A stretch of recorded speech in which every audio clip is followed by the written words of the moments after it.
بسم اللہ الرحمن الرحیم۔ حضرت جابر بن سمرہ رضی اللہ تعالی عنہ کی روایت کا مفہوم ہے کہ نبی کریم صلی اللہ علیہ وسلم فجر کی نماز کے بعد اپنی جائے نماز پر چارزانو ہو کر تشریف فرما رہتے یہاں تک کہ سورج طلوع ہو جاتا۔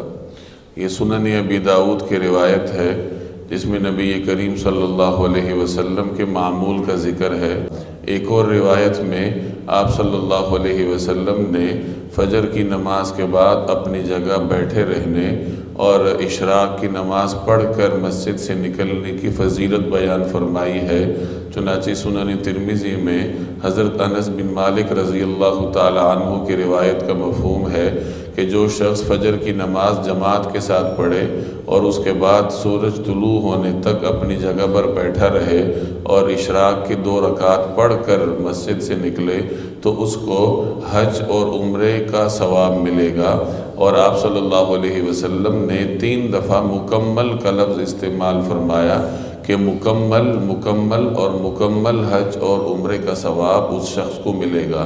اور خود آپ صلی اللہ علیہ وسلم کا بھی یہی معمول تھا۔